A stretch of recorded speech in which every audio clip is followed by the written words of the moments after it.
Testing. No. I got you. Headphones power. Unpowered headphones. There we go. Now I can. Oh, okay. Headphones. Okay. Yes. Awesome. Okay. Yeah. Hey, we're on. Fantastic. Okay. Yay. Cold open. Episode 3. So since episode 2, not only did we have several new listeners that reached out to me.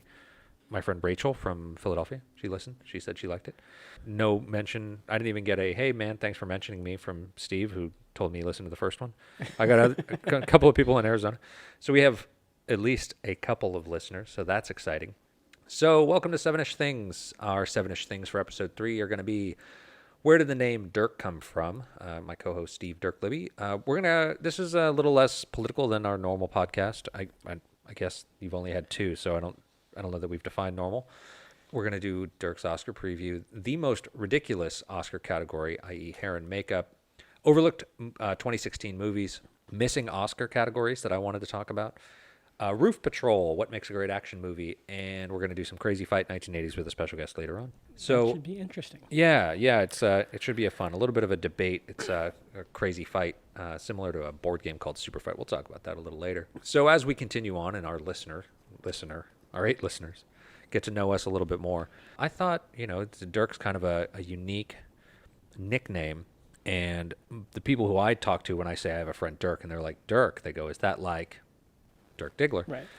Is their first question. Yes. And the answer is always no. So I thought the history of where the name Dirk came from would be relevant to our listener. Okay, sure. Well, and it's funny. I don't know if anybody I work with listens to this, but if they do, they will like the story because they have not heard it. I was when I went to San Diego Comic-Con this last year, it was my first trip down there, and some of my coworkers were like, all right, we're going to go to dinner and you're going to tell us where Dirk came from. And then we went to dinner and nobody asked, so they still don't know.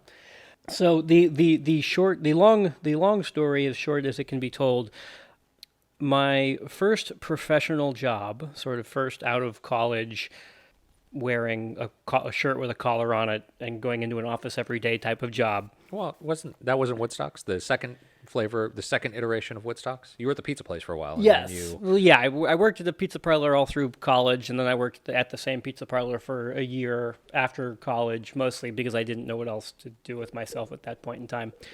And at about the same point, actually literally the same day that the pizza parlor and I decided that we weren't going to get along anymore, I got a phone call from a relative, actually. I got my first job the old-fashioned way, nepotism. Ah, yeah. And a cousin who was running a audio, video, consumer electronics wholesale distributor out of the Bay Area. Would that be an alliance of value-added audio video distributors? Yes, it was the Northern California member of the Alliance of Value-Added Distributors.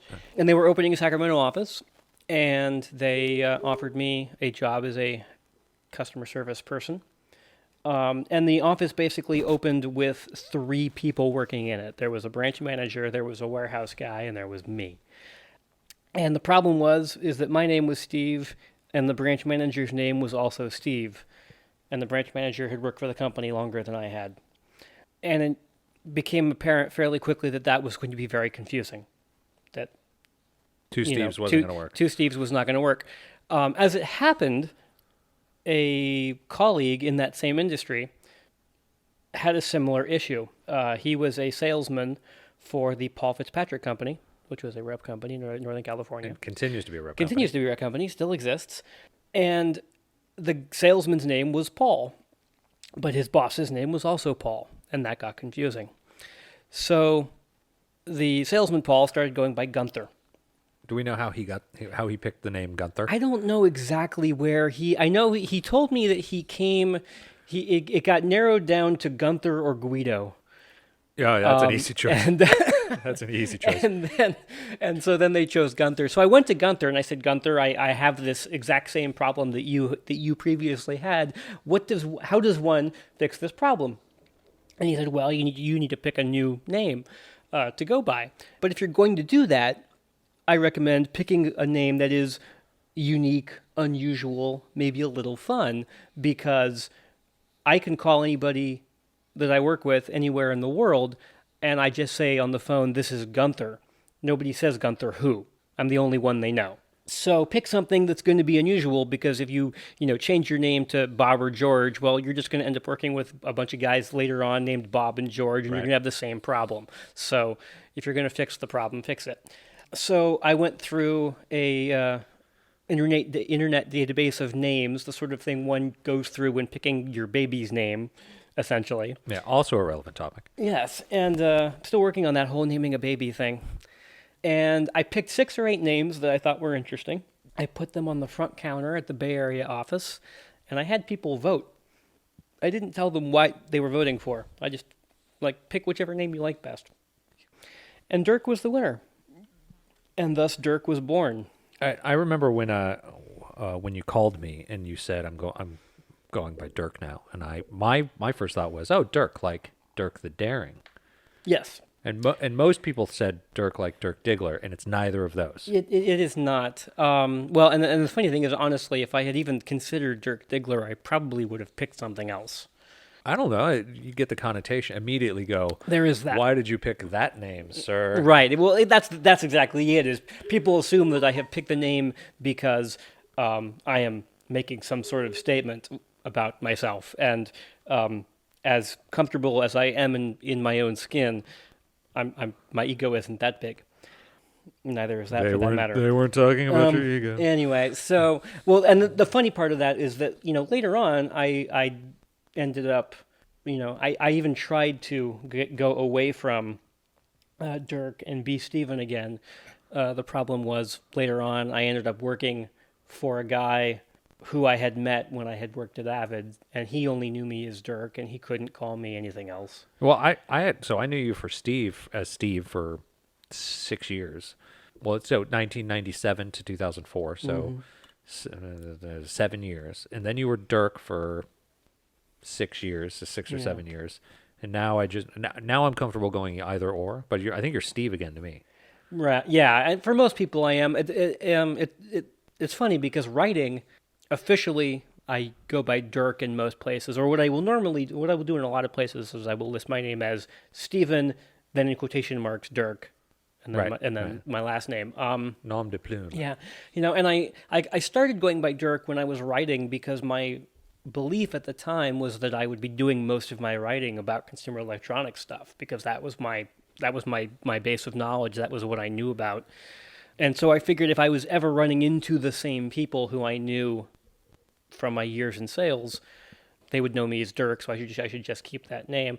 As it happens, I have continued to do some consumer electronics writing, but the majority of my work is in entertainment, which Dirk doesn't, Dirk is useless in that regard. But hey, so that's the story of how Dirk was born and how he continues to hang around. But you still didn't mention where Dirk came from. Well, the reason that Dirk was an appealing name for me as an option was my interest in the Clive Cussler, Dirk Pitt adventure novels that I think are still being written to this day. I think by Cussler's son or something. I've gotten away from them. I haven't read them in years and years, but he's a very, it's if you have not read the book series, they are complete pulp.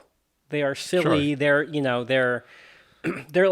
They're Pierce Brosnan James Bond, not like actual James Bond books. They're like Pierce Brosnan James Bond type of stories. They're utterly ridiculous most of the time, but they're fun adventure stories, and I was very into them at the time. So the reason I not only thought it was relevant to the story, but needed that as a bit of a segue, is because Dirk Pitt, the character from the Clive Cussler novels, is also infamous as a character in a terrible movie. 2 terrible movies, actually. So I only know of Sahara. What's the second one? They did one a number of years previously, like the mid-'80s. They did a movie version of Raise the Titanic, which was one of the very first Dirk Pitt novels, starring Jason Robards' son. Jason What's his name? I think he might have been Jason Robards Jr. I'm not even sure. I just remember him being Jason Robards' son, who's an actor you didn't know existed because Right. he didn't do much, No. but he did this movie. And Raise the Titanic is, I mean, it's a terrible adaptation of the book. It's not a good movie. So- Sahara is in many ways an improvement, as terrible as it is. But isn't Sahara also the one that Clive Cussler or his estate, I don't know if he was alive at the time, sued the studio because it strayed so far from his character and so far from his book that he was like, fuck. My understanding is that his contract for the Sahara adaptation was that he would have script approval. The reason that he insisted on having script approval is because Raise the Titanic was strayed so far, and he didn't want that to happen again, that he insisted on having script approval for Sahara. And according to him, the script that they eventually shot was not the one that he approved. Oh, yeah. And it is significant. It's more like Sahara than Raise the Titanic is like that book. The main thing that Sahara does, which does kind of ruin it, is that it takes the main plot of the book and makes it a subplot, and takes the subplot of the book and makes it the main plot. The Dirk Pitt novels, generally speaking, have our hero somewhere in the world investigating some sort of nautically themed natural disaster, which is in some way connected to some sort of mysterious global conspiracy or urban legend that turns out to be true, or mythical treasure. It's like National Treasure with boats. Yeah, except that the national treasure part of it is usually sort of a subplot in the book. Oh, and it's like I'm here to save the world from this terrible nautical disaster, and along the way I tripped over the lost city of Atlantis. As one does. As one does. And the movie people, obviously, for reasons that are not too hard to understand, they looked at that and went, the conspiracy theory, urban legend, mysterious mystery part is much more interesting. So let's make that the main focus of the book. Do you know what just Or popped of the movie? Do you know what just popped in my head? I don't know if you remember this or not, but it just popped in. Did you ever play Indiana Jones and the Lost City of Atlantis? Yes. Orichalcum. I still use the mysterious Atlantean element that they discovered in there. Orichalcum. And you had to solve the little puzzles by putting, like, you have to put a little ball of orichalcum here and a little ball over there to make the machine work, that the door open. Yes. Amazing games. Classic Lucasfilm and LucasArts adventure games. Oh, yeah. So when I grew up in Marin County, so at the Marin County Fair every year, they had this big LucasArts Expo releasing all the new games every year, and there were... You go back to X-Wing versus TIE Fighter, and there were some classic epic games that came out of LucasArts back in the day. And for that matter, almost everybody that I knew who was halfway into computers, 1 foot in, who didn't get a real job fixing computers, and some people who really did get real jobs fixing computers also were game testers at LucasArts for a really long time. Everybody did that job in Marin and Sonoma County if you were part of that community and culture. So let's move on to our number 2, which is your Oscar preview. The Oscars of this Finally, Sunday. we made it. And this should be kind of interesting for me because I have paid almost no attention to movies this year. I don't know why. I just haven't. So I thought I'm on the Oscar page so that we can see what's going on here, and I thought we'd just start at the bottom. And whatever you want to talk about here. So, what are your thoughts as we're coming up? You're a professional pop culture cinema movie writer now, and so this is the second year where the Oscars I remember you sent a tweet out earlier this year, or when the nominations came out, that said, why am I up at 6 a.m. on whatever, a Saturday? Right. It's because the Oscar nominations are coming out. Well, no, I'm up at 6 a.m. every day. That's actually when I start writing, but the the nominees were announced at they get announced at 5:15 in the morning West Coast time for reasons that are not clear. But that's what happens. And so, yes, I was up even earlier than I normally am so that I could write about the nominees as they came. And yeah, that's it's kind of the fun part of a lot of what I do is everyone is ready to write about the nominees as soon as they're announced. I will be watching the Oscars with my tablet in my lap, typing out a story about whatever just happened on the show. It's exciting and stressful and a lot of fun. You bring wine, it's worth it. Well, you should bring wine to everything. Wine makes everything better. I've recently discovered that they sell, not only do they sell boxes of wine, but they sell little now personalized boxes of wine, just a little Like you need a juice box of wine. Oh, nice. Yeah, I can't imagine anything that'd be better to take to the movies. So I thought perhaps maybe it'd be better to start with the original screenplay writers, since this is a writer pulling a story out of thin air to write for a movie. The main one that pops out on the list of 5, which is Hell or High Water, The Lobster, Manchester by the Sea, 20th Century Women, and of course, La La Land, Which is nominated for like everything. Yeah. Including and I loved La La Land. I am totally in the bag for La La Land. But there's even a couple of these nominations didn't need to happen. Well, so I haven't seen it, and I've reached the saturation point of La La Land where I've hit that 16-year-old self in me where I don't want to go. Right. Everyone is telling you to go, and therefore your response is to say no. Right. But I also have this internal battle where I recognize that I feel that way, which is why I will be like, no, I'm going to go see this. I'm going to go see it alone. I'm going to sing. I'm going to listen to the soundtrack for a month beforehand and sing along, just to rebel against the people who rebel. Because I get to that weird, like, I want to be different like everybody else thing. Right. And I want to go around the circle and be like, no, I'm going to listen to this Britney Spears album and love it, or whatever it was in the early 2000s. Right. So I made it a point almost as I was a hipster before. I was too cool to be too cool. I was a hipster. Right. Exactly. Hipster. So the categories that really stand out to me, visual effects is a big one. Obviously, the one that kind of doesn't play on this list, and the list is Deepwater Horizon, which was great about the. I was surprised at how good Deepwater Horizon was. Frankly, I was too. I was expecting it to be a little bit Armageddon-y and pulpy and sappy, and it was, but it wasn't bad.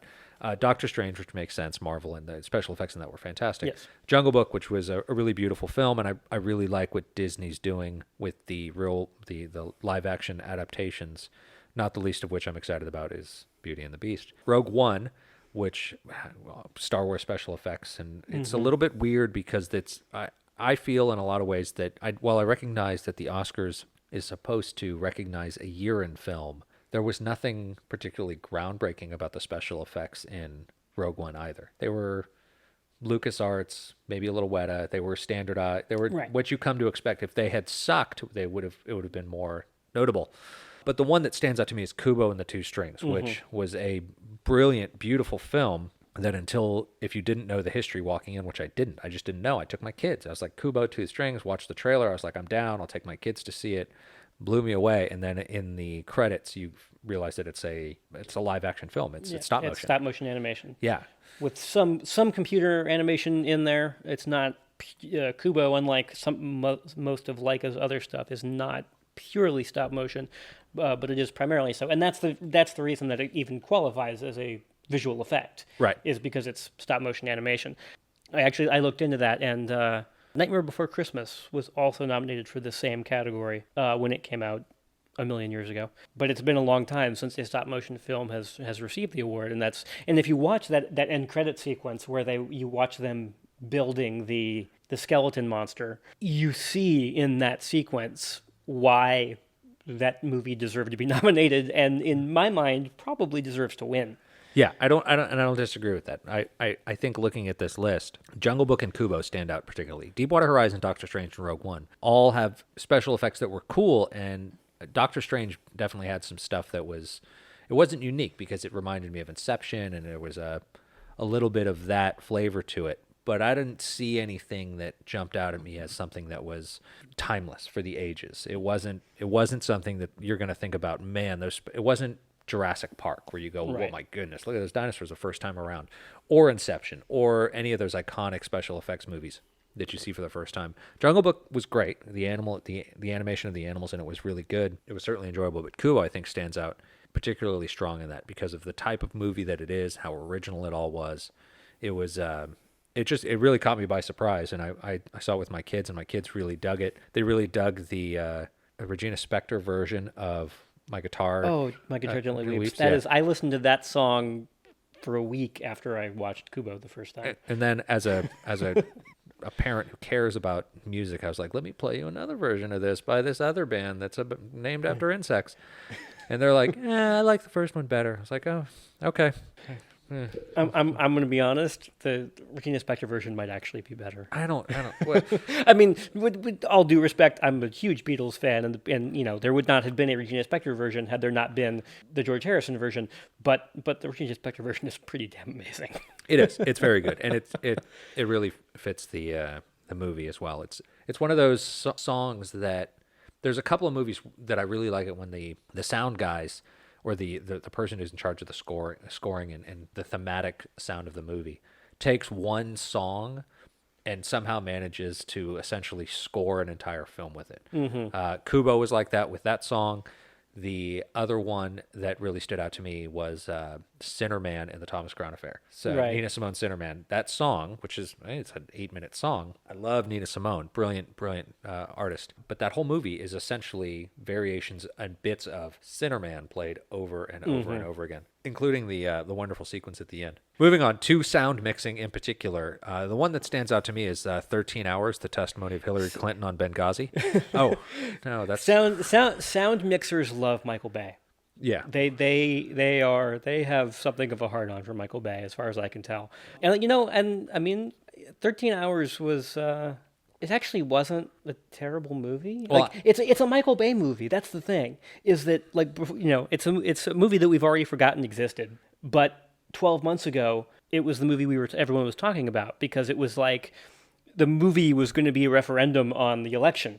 Well, sure. Well, Because it was like, oh, well, either you are going to love this movie because you hate Hillary or whatever. And the thing is, the movie has nothing to do with any of that. No. It's a Michael Bay action movie. It's The Rock, except it's taking place in Libya. Right. And as a Michael Bay action movie, it's actually, I mean, it's so much better than anything than the Transformers. Like, I would much rather watch 13 Hours than any Transformers movie any day of the week. Well, that's because we were Transformers fans before they came out. Right. But I mean, but it's, and there's one moment in all of 13 Hours where somebody references, wait, the news is saying what's going on? Right. And then they all turn and look at the camera dramatically and stare at it for 12 seconds and But give you a little nod like, oh, Trump. Well, And then they move on. but not even, because it really is. It's just like shit goes down. These guys go to work and they don't have time to think about anything else, and so Right. they shoot a bunch of people. Like As one does. As one does. I I mean, as sound mixing goes, I mean that's one of those technical awards. Unless you really know what you are looking for, how do you decide? You've got 13 Hours and you got Hacksaw Ridge in the same category. It's like they're both even, these military movies. So like, which one does the sound mixing of firing guns better? I can't tell you. Yeah, 13 Hours as a topic was really hot for me too, because not because of the movie, not because of the content, surprisingly, in a podcast where we talk politics all the time, but because my old boss is friends with Michael Bay and went out to show him the product that I was selling when I was working for 3D Robotics, the Solo. And Michael Bay ended up saying, hey, let's get some footage with this. So there's two scenes in that movie. One where there's the rooftop explosion and it follows the card as it floats down to the soldier or to the rooftop. Okay. That scene, that circular orbit motion was done with the 3DR Solo. Cool. Using their orbit mode and their autonomous flight modes. And then there's another scene where the camera is panning across on top of a field as things are blowing up under these little bracketed, like an arch, a squared arch, underneath those, and that's 3DR Solo flying under those on top of the grass lines using a GoPro Hero 4 Black. Yeah, so I had a professional interest in that film. There you go. Despite my political interest in the film as well. I didn't even realize that looking at the sound editing, which is interesting because sound mixing is plugging everything into the right ports and doing all the volume. Sound editing is, we don't need that shit. Right. So it's interesting to me that they separate those two categories. I know that they're technical awards and the people who are into the technical side of this kind of stuff are really into the technical side. And there is a difference. I get that. Sure. But it feels like this probably can be combined into movie with the best sound. But this movie sounded the best. I don't know that those two need to be separate categories. Feels like we're just giving statues for statues. I kind of agree. Okay, so here's one that I think is worth talking about because La La Land is on here twice. This is music, original song. The La La Land's on here twice with Audition and City of Stars. Can't Stop the Feeling by Justin Timberlake, Yes. which is a pop song that made it to the radio. So that's That adds people. Everybody had heard it outside of the movie Trolls, and then how far I'll go from Moana. And I mean, I'm sort of pulling for Moana on this one. as am I, as a parent. Yeah, well, there's a couple reasons. One is I think the wrong songs from La La Land got nominated. If I was going to nominate a song from La La Land, it would be a song called "A Lovely Night." The full line of the song is "What a waste of a lovely night." It's essentially the sort of the beginning of the love story song, where the two characters are. Wait, that movie's about a love story? Yes, where the two characters are singing about how they really don't like each other very much, and it's really too bad that we're sitting here in this romantic place because I'm sitting here with you, and what a waste. And I think it's a much better song. It's a much better musical number. It's the only musical number in the movie that is an actual musical number. La La Land is not a musical. But it does have Spoiler alert: La La Land isn't really a musical, not technically speaking. it just has one. It is a movie that has characters singing in it. So what in your mind is the difference? So the difference is, take Moana. As a musical is a movie in which at various points we learn character motivations because the character sings about them.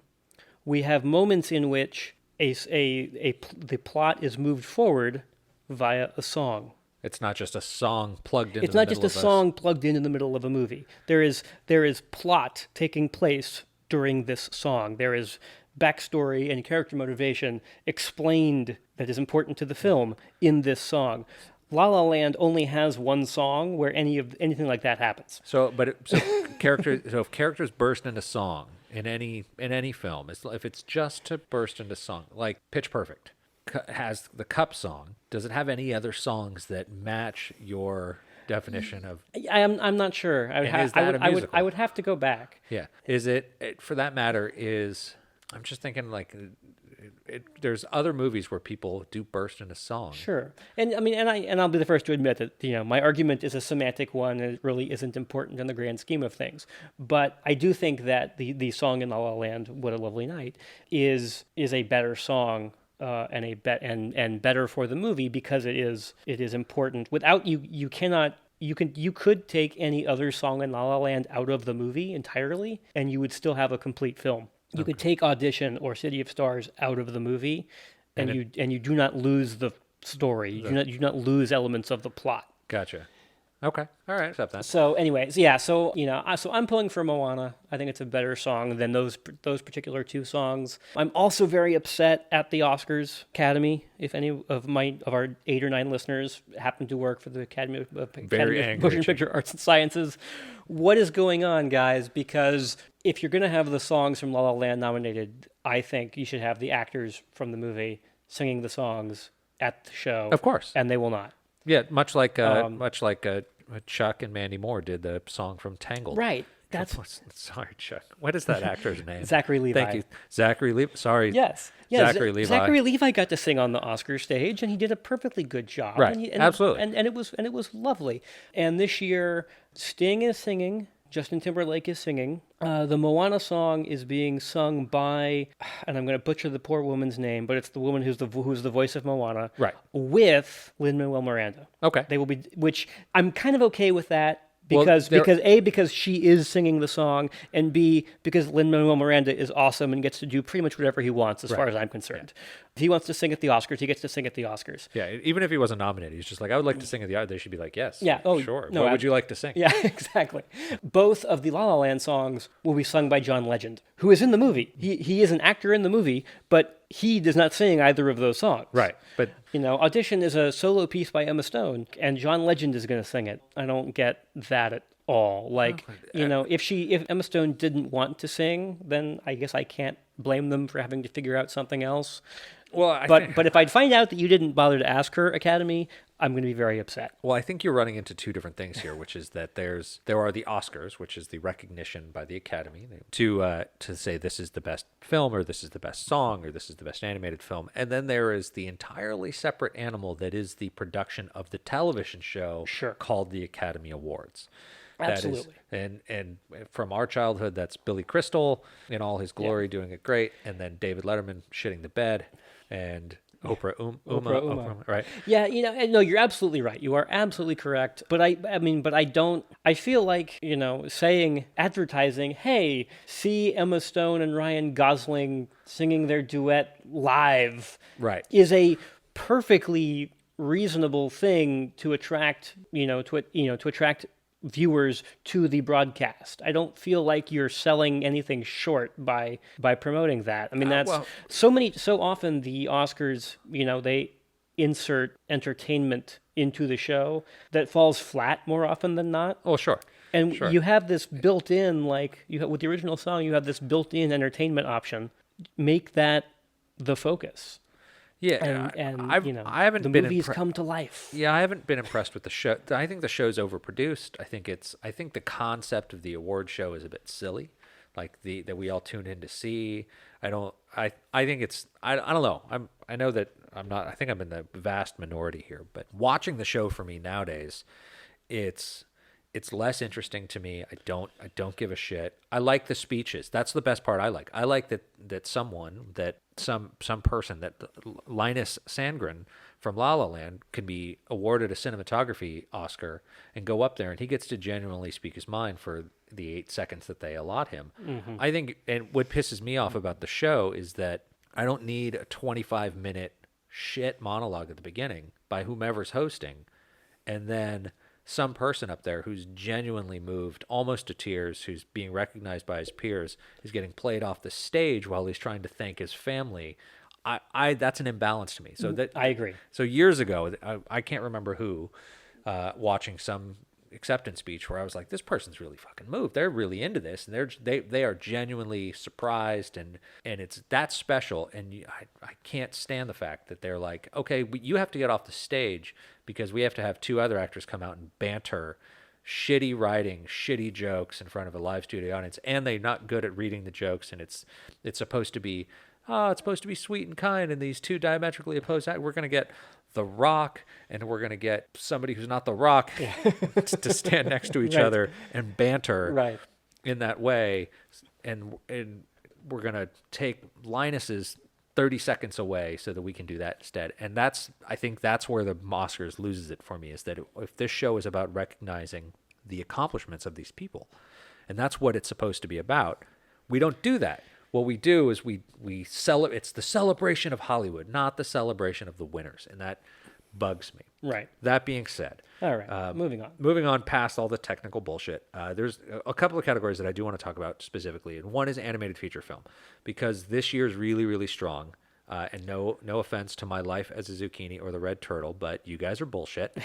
Because the other 3 are Kubo, Moana, and Zootopia, and I think you and I both agree we know who wins that. It's got to be Zootopia. I agree. It's got to be Zootopia. I'm very curious because I think the last movie that I saw situation is a real thing, and so I think that Moana, because it was the last one that most of the voters probably saw, may get a few more votes. And honestly, if Moana wins, I will not be heartbroken, but Zootopia needs to win it. It is just too good a movie. I agree. It should have been nominated for Best Picture, in my opinion. Is that still a possibility? If a movie is nominated for Best Animated Film, is it? Well, can they put it in consideration for both categories or not? No, as far as I know, they can. Best Animated Feature was specifically designed to prevent animated movies from being nominated for Best Picture.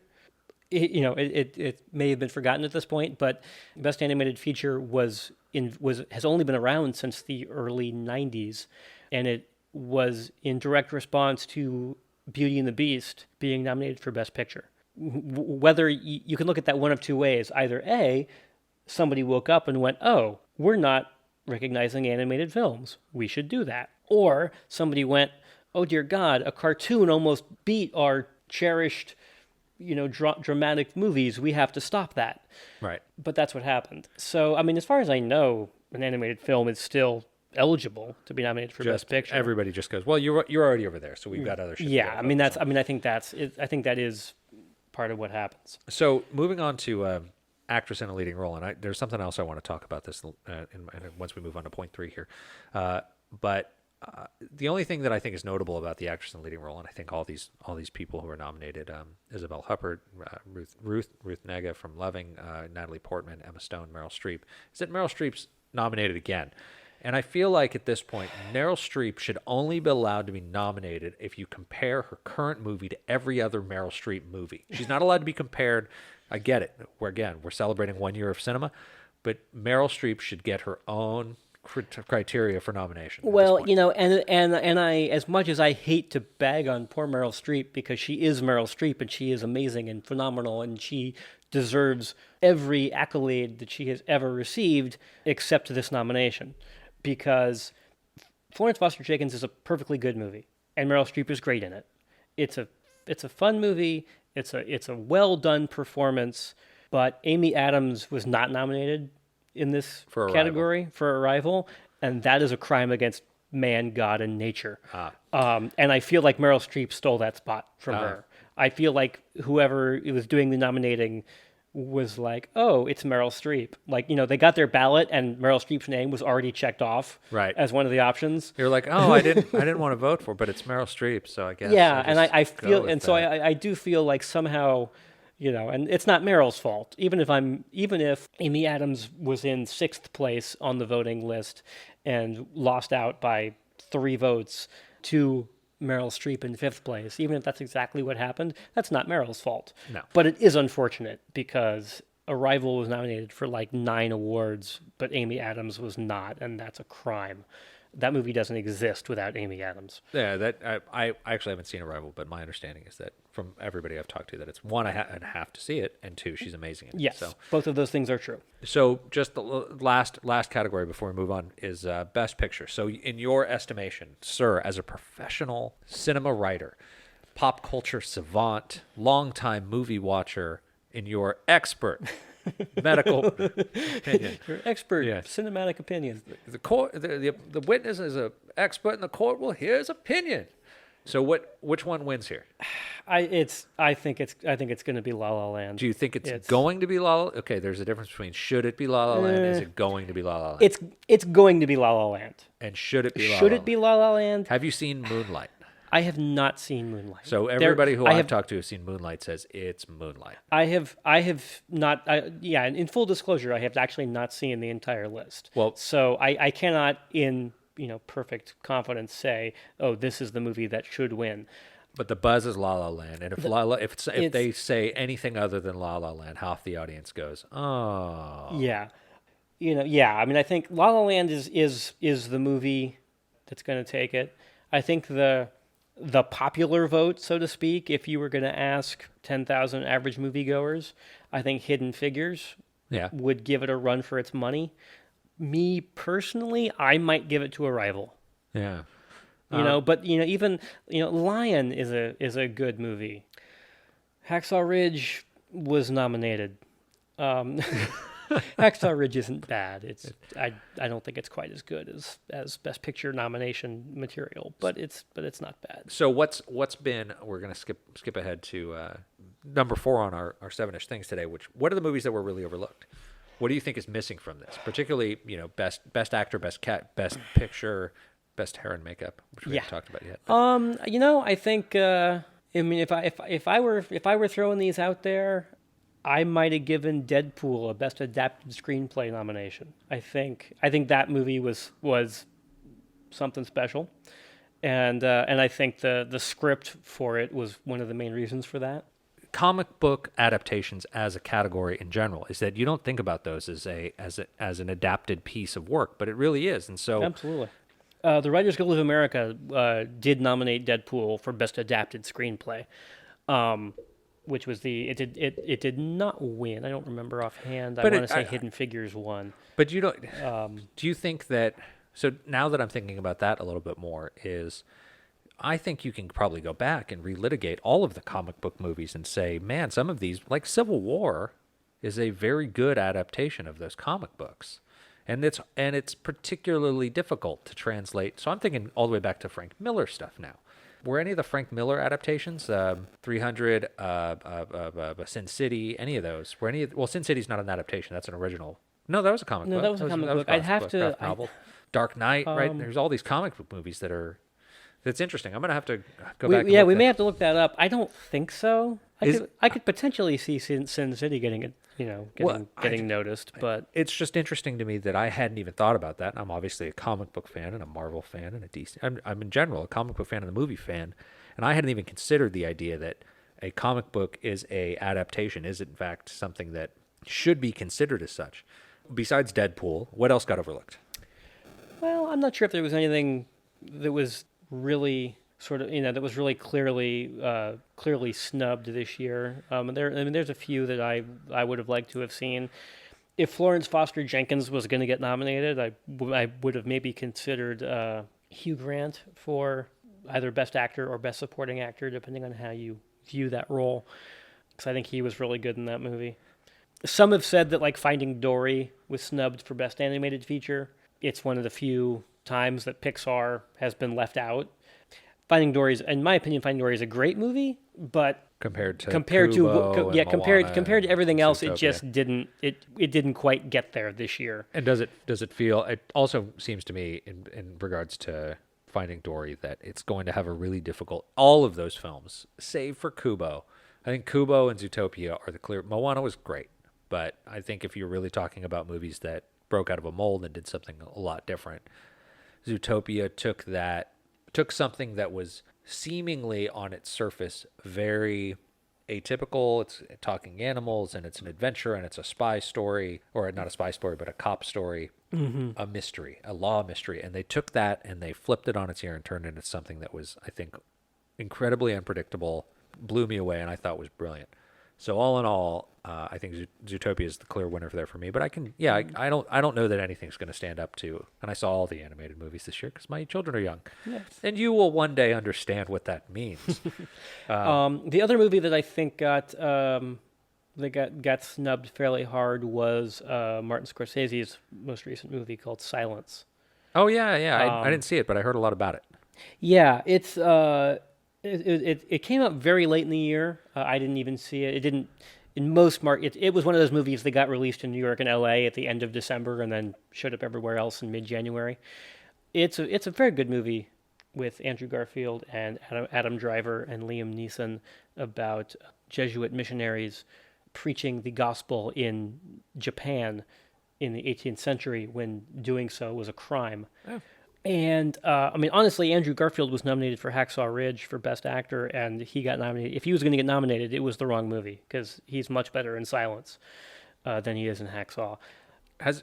Actors have the ability to be nominated more than once. They do. And that has happened once or twice. Yeah, I believe it has.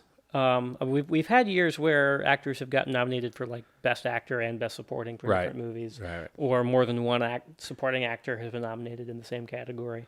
It certainly happened, and I think Silence was a very good movie. I really enjoyed it, and I think it might have gotten one technical nomination this year, but that was about it. And I think it could have used some more love. It's a good movie. Okay. So there was one category that you specifically wanted to talk about as something that chapped your ass a little bit, and that's the Oscar for Best Hair and Makeup. I just find of all of the categories that get nominated, it's the most random thing. I would love to know more about how these things are decided, because there's a couple unique things about the category. One is, whereas every other category has 5 nominees, hair and makeup rarely has more than 3, and sometimes as few as 2. And the other is, you get the most eclectic collection of nominations, because in most of the technical cases you'll have, like for a visual effects Oscar, that's where you're going to see all of your science fiction, your big blockbuster type movies. Production design, you get the more traditional Oscar type movies. In hair and makeup, you will see combinations of the two. I'm looking at the list here, and so in 2001 we had The Fellowship of the Ring and Moulin Rouge nominated alongside A Beautiful Mind. Right. And thinking about A Beautiful Mind, you're like, okay, who? Like Paul Bettany's hair was on point in that movie. Yeah. But that's what you Right. got. Yeah. 2002, there were two nominees, The Time Machine and Frida. Right. And The Time Machine being a terrible, terrible movie, but Frida, essentially, they created an entire race of new subhumans. You've got you got Morlocks that they created, these subterranean human creatures, and then you've got Salma Hayek's Unibrow. It was a really good unibrow. Which, I mean, yeah, it was a great unibrow, but and Frida's the one that wins that. Yeah. And, like Well, and it's that, I think it's that, again, looking through the list here, what you see is a weird mix of time pieces, pieces from representing another time, sci-fi, and in some cases, like this one doesn't make any sense to me. So 2008, Curious Case of Benjamin Button goes up against The Dark Knight and Hellboy. And The Dark Knight has Two-Face, so that was cool. That's a beautiful piece of makeup. Hellboy has crazy makeup all over the place. Right. Huge, amazing makeup. That should be a no-brainer. And you got The Curious Case of Benjamin Button winning. And I get that they aged Brad Pitt at the beginning and they caked on makeup, but that's also feels like that's the same thing that I was talking about earlier when you talk about special effects. Aging people have been doing that forever. Right. It's cool makeup. It looks great, but it doesn't stand out to me as like, oh my God, that's amazing, as opposed to creating a Ron Perlman as a red demon person. Right. It's just very different for me. Well, and the creature design from anything that Guillermo del Toro does is unbelievable. A couple of years before Hellboy 2, Pan's Labyrinth did win the award, as well it should, because oh my God. Right. So this kind of leads into another category that I have here as our fourth thing on the 7-ish things, which was Oscar categories that are missing. And I've talked a little bit about this, about combining categories. And one of them that really jumped out to me that I don't understand anymore is why there are different categories for men and female actors. Why is there a best male actor in a film and a best female actress in a film? And why are those separate categories? Why isn't it just, this is the best acting job overall this year? Well, it's a question worth asking. It's honestly not one I had really considered, but I suppose it is certainly a question worth asking. There is nothing gendered in acting. No, performance is performance. Men and women can do it equally. I would point out, I think, that there is certainly a difference in roles. Generally speaking, the roles that men and women have are not the same. Well, let me rephrase the question a little bit. Let's say I gave you a category new at the Oscars this year: Best Actor, Best Actress, Best Black Actor. That's uncomfortable. That is incredibly uncomfortable. Right. I don't even want to respond. Right. So that as a category feels uncomfortable because it deals with something. But so why is it okay that it's Best Actress? Why is Best Actress totally not uncomfortable? I know, granted, we've been doing it for 100 years and we're used to it. 88th year, right? 88th year in a row. 89, I believe. I don't understand why. It feels like a patriarchal throwback to where we're talking about something that is designed to be like, well, I mean, clearly the men are better, but we better make a category for women so that they can be recognized as well. So I don't understand why it's not these. Even if you still want two, these are the best two performances this year. These are the best two supporting performances this year. That makes sense to me.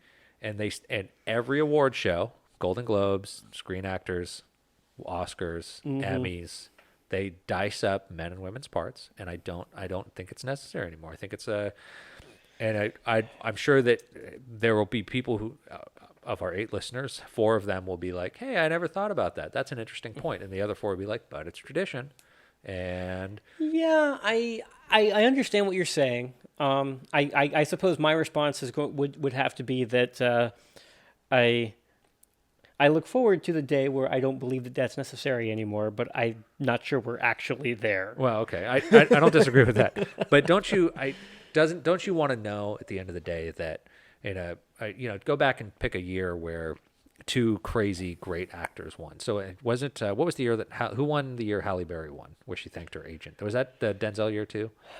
It might have been. I believe it was. I think it was Training Day. Yeah.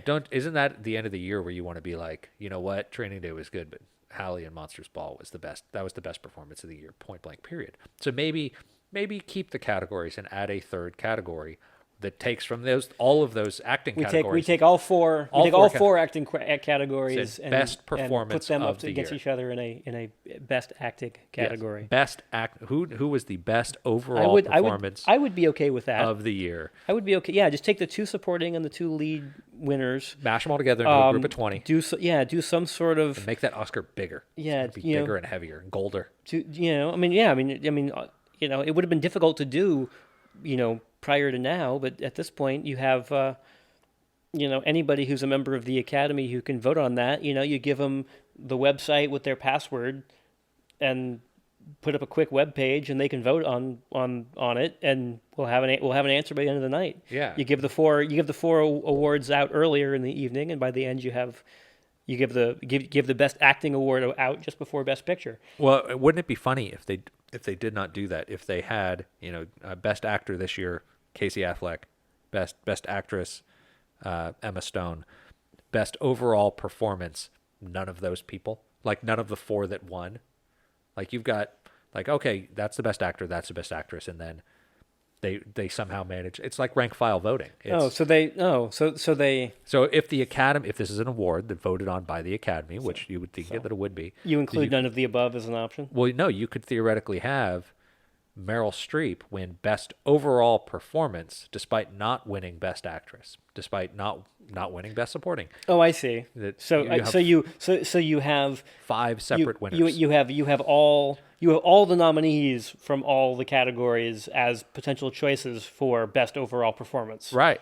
And so you still could have like great job, Emma Stone, you were amazing in La La Land, but sorry, Meryl Streep's really the best actress this year. Right. It just seems like it certainly could happen, and in fact, depending on how it was handled, it almost certainly would, fairly regularly. Yeah, I agree. I would certainly be okay with adding the additional category. I wouldn't have a problem with that at all. You could come up with some sort of particularly interesting scaling system where once Emma Stone once the Academy has voted and she has garnered a certain amount of votes, she gets an extra 30% boost for winning best support. So it would be very rare that someone would win who hadn't already won a category. You could weight it, but it still could happen, or you could just weight it so heavily that it could never happen. But you could weight it in such a way that it would. One category that I am curious if we might ever see it, now that it's been enough years of regular production of 3D movies, I am waiting for the technical award on best post-production 3D. That's you'd think that would be special effects, but it's not. It's really not. There isn't a current, as far, it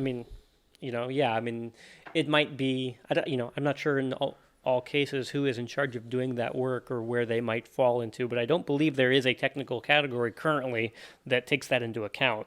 And I feel like there should be. 3D can be wonderful and it can be awful. Well, sure, and the people who do it well should be recognized, in my opinion. Yeah, there's the whole technical Oscars they get deep, but there is. They do some additional technical awards on a different night, and maybe there is one given out then. I'm not even sure. I don't know either. Moving on, number 6 on our 7-ish things today is an old joke, an old inside joke. Roof Patrol: What Makes a Great Action Movie? The reason I wanted to talk about this was that one of the Oscar categories one of the things I like about the Golden Globes that the Oscar doesn't do is dice up the movie categories a little bit more, where you've got what it's best drama, best comedy or musical, and they don't have a best action flick as far as I know, and I don't know. They do not.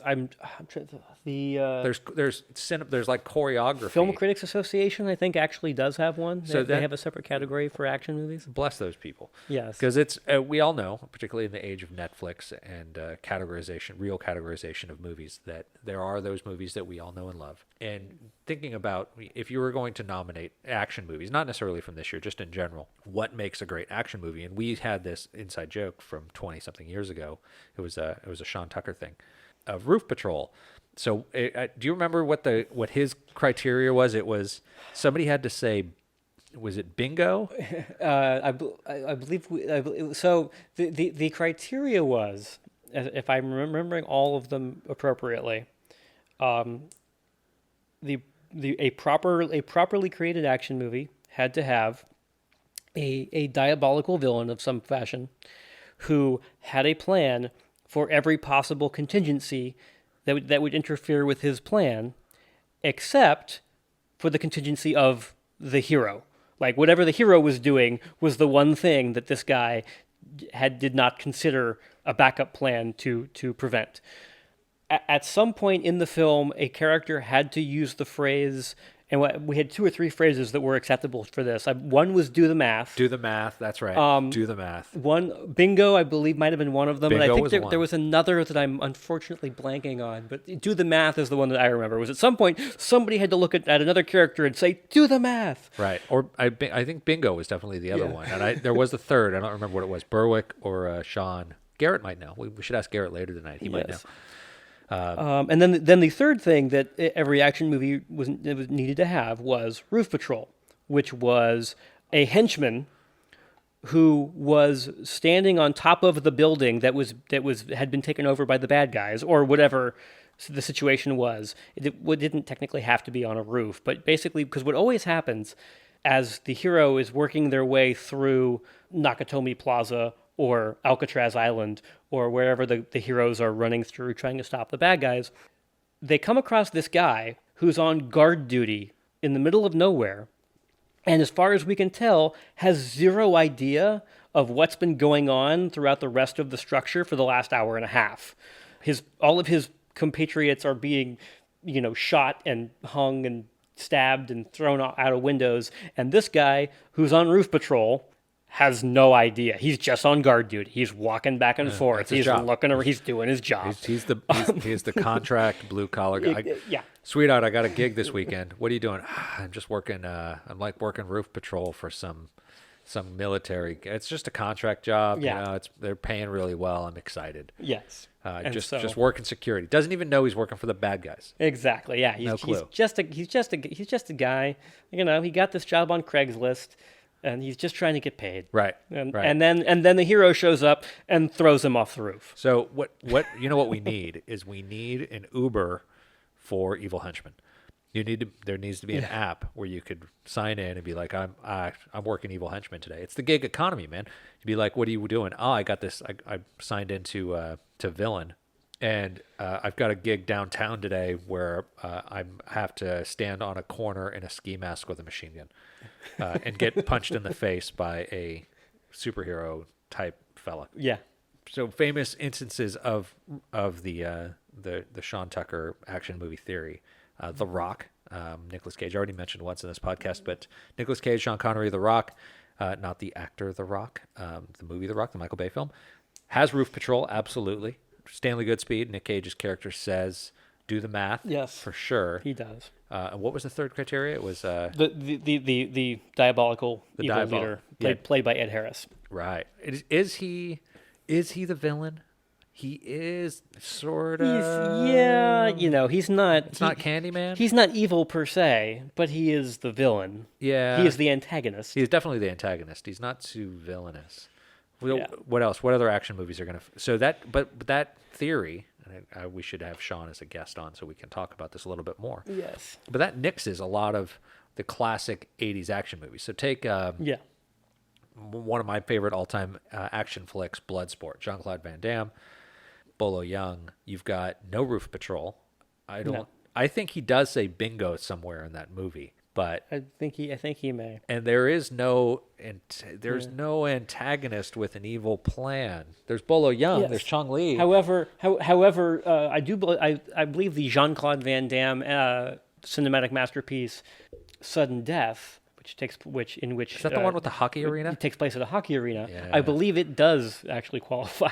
Yeah, I'm willing to bet that almost every 80s, late 80s, early 90s Steven Seagal flick probably qualifies as this. Probably. Where you've got, because all of his had some sort of supervillain. And I was, don't ask me why, but I was reading through Steven Seagal's IMDb page recently. Oh, dear God. I was curious how many of those movies were made in the 80s. And it turns out that The first one, Out for Justice, it was made in 88, and then everything else was 90s. Was 90s. The Yeah, I was 90s. gonna say. Hard to Kill was 1990. Under Siege was 92. Steven Seagal is a 90s star. Yeah. I for some reason in my head, that was all 80s pulp. Because you don't think you're as old as you actually are. Right, right. And for that matter, Jean-Claude Van Damme spans both.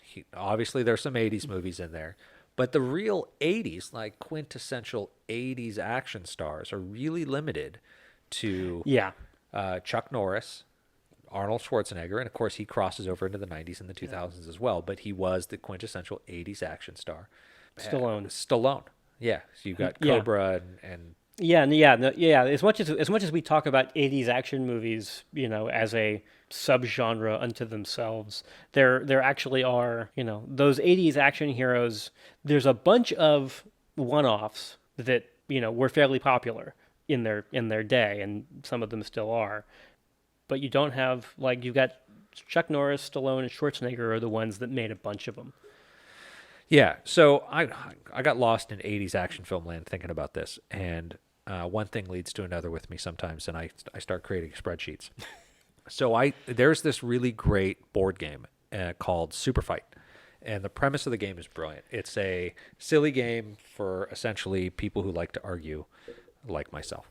And the premise of the game is that you're dealt a card. Everybody's dealt a series of cards, 1 or 2 cards, and on the card there are weapons cards and people cards, and the people cards might be a giant or a dwarf or an elf or a sword fighter or a marine.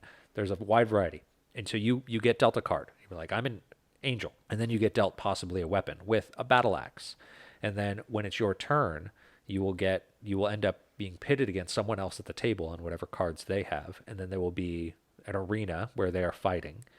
And essentially, you have to defend make the argument as to why your cards, your configuration of character, weapon, and where you guys happen to be fighting, why you would win in a fight, in a battle between their characters. It's a super fun game, particularly when you play with a bunch of lawyers.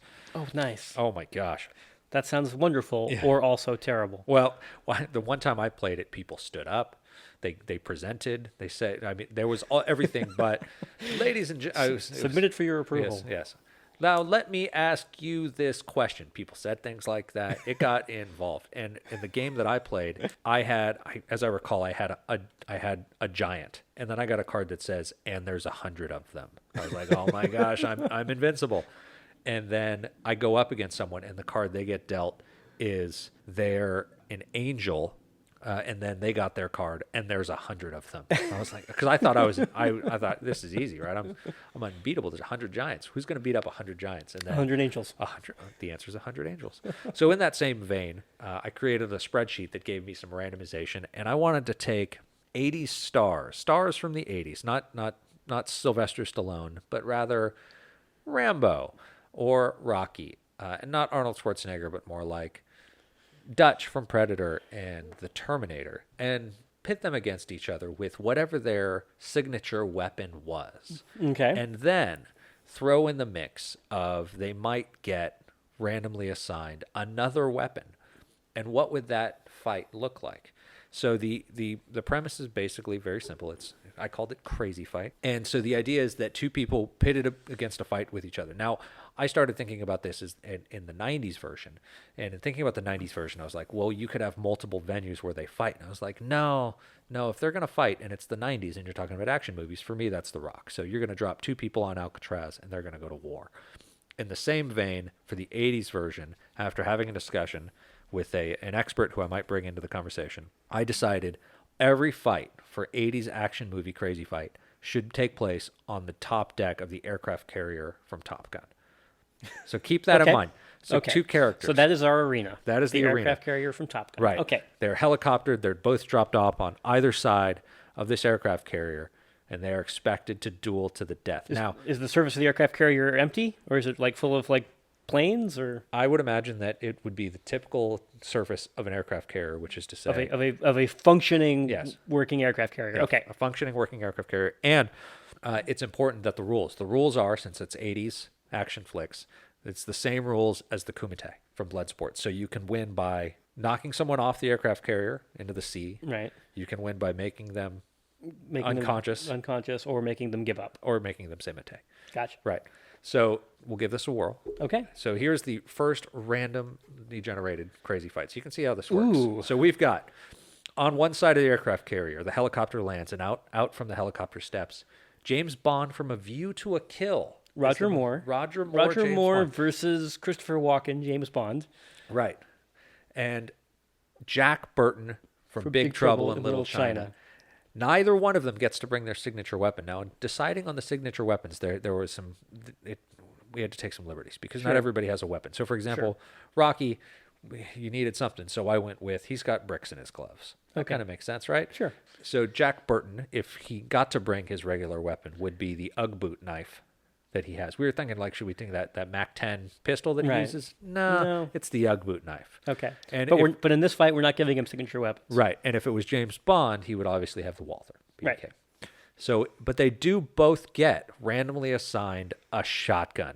So now you've got Jack Burton on one side of an aircraft carrier with a shotgun, theoretically full ammo, against James Bond, also with a shotgun. Who wins that fight?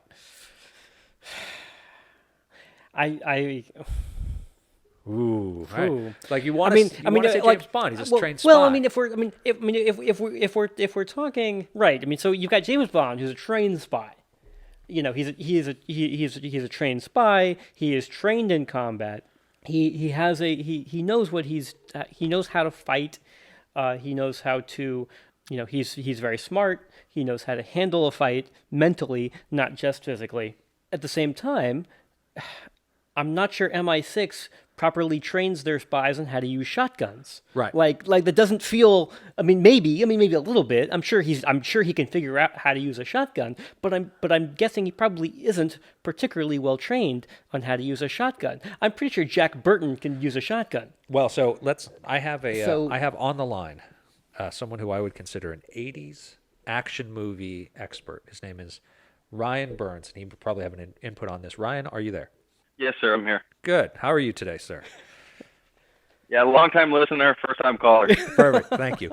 So I had previously explained to Ryan the general premise, and he actually helped me design this particular game. So, Ryan, what we've got on the deck of the aircraft carrier, the helicopter lands on one side, and out steps James Bond, A View to a Kill, Roger Moore, and he's carrying a shotgun, and that's it. And on the other side, Jack Burton, Big Trouble in Little China, also carrying a shotgun. Who's winning that fight? Ooh.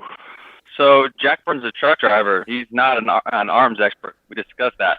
But he is handy with knives, and he doesn't have his knife with him. Did he get his knife, or is it just shotgun? Shotgun, no Ugg boot knife.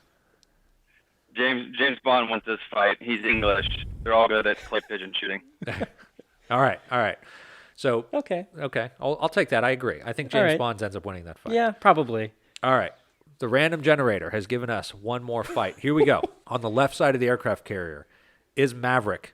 Unfortunately, he did not get his F-14 Tomcat, so it's really just Tom Cruise, probably shirtless, playing volleyball. On one side and on the other side is the Predator, and they both got randomly assigned class-dipped hand wraps. I don't think this is even worth talking about. We both know the Predator wins that one. Yeah, Maverick dies dies bloodily, and it's not even pretty. Right. Okay, this is a great one. One side of the aircraft carrier, we've got Thunder Lips from Rocky III, and he's carrying as a weapon his championship belt. On the other side of the aircraft carrier, you've got Crocodile Dundee, and he absolutely has his Bowie knife. Who wins this battle? Ryan, what do you got? I'm going to have to take Thunder Lips. He's what they build him at? 6'9", 320 pounds? Something like that. Yeah, he's played by Hulk Hogan. So at the time, he's when Hulk Hogan was still over 6'8", probably. And over 300 pounds. Puffy Hulk Hogan, 80 steroid Hulk Hogan. Right, and I assume that, he does not have a knife, but he'd be able to close the distance. And probably one good shot from Hogan and Dundee's going down. Basically, he can wrestle an alligator, but Hogan's much larger than an opponent that he's ever fought before. Right, but Crocodile... And he doesn't have a suit can either. If he had a suit can, I'd take Dundee automatically. Well, that's a good point, but Dundee has wrestled an alligator. An alligator's way bigger than Hulk Hogan. So does Dundee, is he uses his quickness? Does he jump on his back? Does Hogan try to gator roll with him? Yeah, but he just kind of the gators have little arms and little legs. Hogan's got 24-inch pythons, brother. Yeah, that's a fine point. All right, let's. Yeah, I think I will actually we'll know what happens here. What happens in this fight is Crocodile Dundee, Michael J. Crocodile Dundee, attempts to reason with Thunderlips to prevent the fight because come on, like he's got a knife and all Thunderlips has is a championship belt. At which point Thunderlips picks up Crocodile Dundee and throws him off the aircraft carrier. Yeah, So yeah. That's how that fight ends. Yeah, off the aircraft carrier. I think you're right. All right, let's do one more. So I'm looking for one that's got all of the widgets here. Oh, that one's not going to work. That's unfair. Yeah, I agree with that last thing. I mean, he just basically throws him out of the, for lack of a better term, the Kumite ring. Exactly. I mean, he just throws him right out. I think so. All right. So in our last 80s crazy fight matchup. All right. Oh, this is interesting. Okay. On one side of the aircraft carrier, you've got Jack Burton again. Here he comes again. He's got his Ugg boot knife, so he's got a knife in his hand. He's also going to be invincible for 1 minute. On the other side, you've got Tron with his disc, and there's 10 of them. I think all the 10 Trons win. Yeah, I don't. Poor Jack Burton doesn't know what happened. Right. Like he's Well, surrounded hold on by a second, 10 though. Trons. The only chance he has is if they all throw their discs and they hit him at the same time, because once those discs hit, they're going to pixel it immediately, and then they're not going to have anything. And so Jack Burton with a knife could just commence to gutting them because he's immune for 1 minute. That's So true. eventually, he probably gets 8 or 9 of them, and then you have like a feeble, non-hand-to-hand combat person versus a truck driver with moccasin boots and a knife. Yeah. Yeah, Well, And he's just gutting them left and right. can Like he a dispatch savage. 10 Trons? So he's going to, as soon as assuming that he doesn't land invincible, and he's like, I am now invincible for 1 minute. Clock's ticking 60 seconds. And he closes the distance. And Tron, like as soon as any one of the Trons throws that first disc, he's like, okay, now I'm invincible. And now he starts running full speed towards the Right. Trons. And he starts trying to chuck them off the deck. Those Tron dudes can't fight. They can just throw discs. Do the Trons know that he is invincible, and do they know it's a 1 minute? Like, are they able to strategize based on this information? I think that once the fight begins and they chuck one and he becomes invincible, and that like they're not showing up going, this motherfucker's going to be invincible for 1 minute. So we just wait him Right. out. Okay, so yeah, no, I You think do get an element of surprise. Yeah, so in that case, yeah, actually that's a good point because the other thing to keep in mind is that the other major benefit of the Tron disc is its ricochet ability, but you don't have that on an aircraft carrier. You have no walls to bounce the disc off of, so Right. the general strategy of the disc is gone. So yeah, I think, is he going to be able to kill? I mean, all he's got is the knife. So he's got to get in close. He's Right. got to get in and physically take each one of them down one at a time. I'm not sure he's going to be able to take 10 of them down in a minute. No, that's a lot. But- that's a tall order. So, so a minute in, maybe he's gotten 3 or 4, maybe he's even gotten 5 of them, but now you've got 5 Trons left. Right, but you have 5 people who have never been in an altercation in their lives before, and this man is a truck driver. So think about that, right? I mean, like, he could have taken. He might be an arm wrestler. We don't know. Right. I think they miss, but either some of them miss their disc, some of them hit him and pixelate, and he commences to gutting them, and the whole time he's just yelling, "I'm just trying to get my truck back." Like that's the whole thing. Like he's promised the truck at the end of this, and he's gutting them. Yeah, while he might not be able to necessarily dispatch all 10 of the Trons, he very well could. Like he could knife 10 of them. He could stick it in and pull it out. Just be like, okay, you're in the calf. Here's one in your side. Yeah. But there's still 10. And so once that invincibility wears off, unless he's knifing people in the arms, they're still going to have the ability to throw those discs. They still have their discs.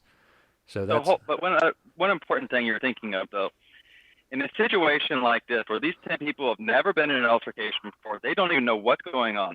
They woke up drugged like in Predator. And this reminds me of a scene from the movie Empire, John Leguizamo, where he says in Spanish and then he translates it. It basically says, "Take out the leader."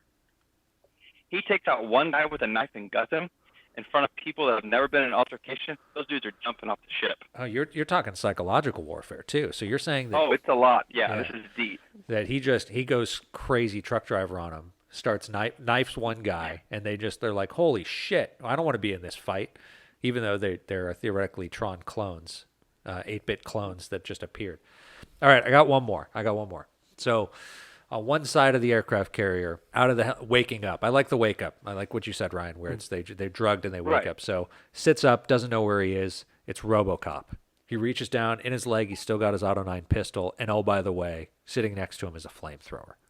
On the other side, Batman wakes up. Tim Burton's Batman, Michael Keaton. He's still got his utility belt on. That's great. He's also got the ability to Hadouken from Street Fighter II Turbo. Nice. Who wins that fight? Oh. Okay, so as you know, Batman, the Tim Burton Batman, is bulletproof. Oh, he does. He was shot in the show. He's that's right. He's bulletproof. got the riot gear, right? Some sort of Right. What's that guy say? Like no blood. It's like some sort of buddy armor. Yeah. Yeah. Body armor. Body right. armor, And yeah. so, but also they'll remember that RoboCop's a Deadeye, so he could just he probably shoots him. He could start shooting, and Batman plays dead. I don't know if this is the best strategy ever to get next to him. I mean, it's like he can punch RoboCop in the junk and equalize it. I mean, so what else does he have? What does Batman have? He has what else? He has his whole utility belt. Oh, Hadouken. Oh, yeah. And a Hadouken. Yeah.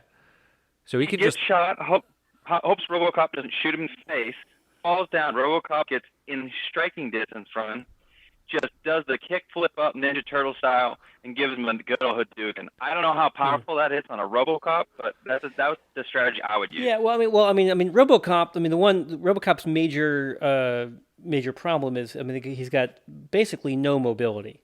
He's not. Right. He's not agile. Slow. He's very slow. Like you want to throw a fireball at RoboCop, you're going to hit him.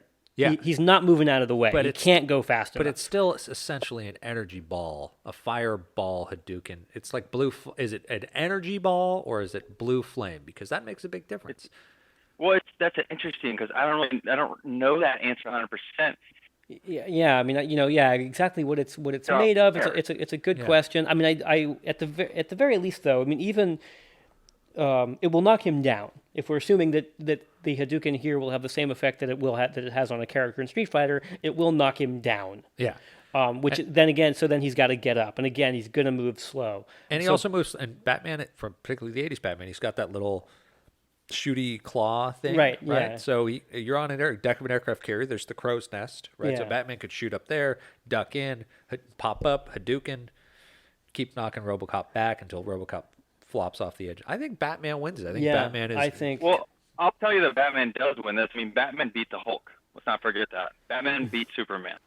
He's the beast. Yeah. He takes the thing is he's gonna stand there. RoboCop's gonna pull out his gun and he's gonna keep reading him his rights and everything. He always got shot 20 times. Batman just takes he shoots a grappling hook right in his face and just rips dude's whole face off. That would be a good equalizer. Now that RoboCop's blind. Yeah, I think we universally agree that Batman wins. Okay, I said one more, but I really have one more. And that's all right. One side of the aircraft carrier, John McClane wakes up in full John McClane regalia. He's barefoot, strapped to his back with Christmas tape is a gun with 2 bullets. Okay. The hidden gun. He's also got with him a club, just a mace, a club, right? On the other side, Snake Plissken, escaped from New York. One eye, handgun, still has his Snake Plissken handgun. Limited bullets, as Snake has a problem with, but he's also got a chain. Now, both of these dudes can fight. This is a brawl. This is a really evenly matched. You got to assume they're both going to take a couple of shots. So you could say that one of them gets lucky either way and shoots the other. Okay, but let's assume that the guns basically cancel each other out. Mm-hmm. That they shoot each other. I was going to say that they throw the guns down and they duke it out. Yeah, that they. This is the first real, 80s grudge match, if you will. Yeah. They duke it out. They probably kind of go a couple rounds with club versus chain for a minute, with kind of no one really striking. Then they just kind of close the distance. And Snake Plissken is a trained, he's trained in the military hand-to-hand combat. But Probably Krav Maga. But John McClane is also clearly, he has proven his mettle in hand-to-hand combat over the course of several movies. This is 80s John McClane, though.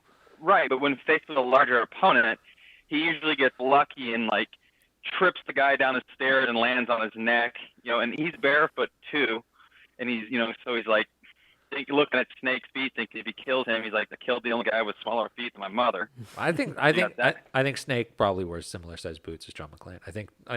But you guys have never been there, but I've been on the deck of an aircraft carrier, and it's actually like a grate. It's not flat. It's like metal grate and greasy. And so I think the fact that John McClane has no shoes is actually a really big disadvantage. It's an issue. It's a big issue because I wouldn't want to walk around barefoot on the roof of an aircraft carrier. You wouldn't have the grip. You wouldn't have speed. It would hurt. He's already got, theoretically, his feet are all mashed up. And even if it's just like when Nakatomi went down and he's just in a nice clean tank top and just no shoes, he's still got an issue. He's still in an environment, I think, that you need some shoes.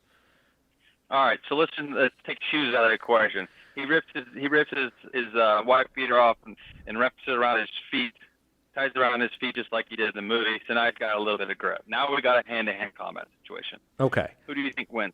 Well, Snake's from the future, right? Snake's a future America. Well, it's Trump's America. Right. Yeah. Exactly. And New York's been turned into a prison colony.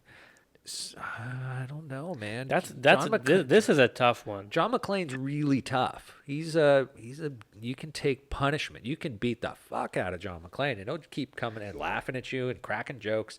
And Snake, all he really has to do is keep calling Snake Pliskin, just Pliskin, just to get under his skin. What's your name? They call me Snake. It's like, oh, Pliskin. Well, think about it, though. Snake beat up that huge guy in the ring. He did. Like 400-pound wrestler. And not only that, but Snake, I know this is cheating a little bit, but when you go into the god-awful Escape from L.A., he can apparently play some basketball, too. His wind is good, right? That scene where he has to score those points, that's a wind thing. That's a running thing. He's got the wind. So John McClane, probably in pretty good shape, but Snake's in excellent shape. He's in apocalypse shape. And right, but there's another factor of this, though. He knows Snake has a gun. Snake doesn't know that McClane has a gun. That's a good point. So what if John McClane's and John McClane plays dirty. You're right. So John McClane comes up and he says, okay, you got a chain, you got a club, you got a gun, I don't have a gun. Why don't we do this like men? And Snake is the type of guy to be like, yeah, okay, let's do this like men.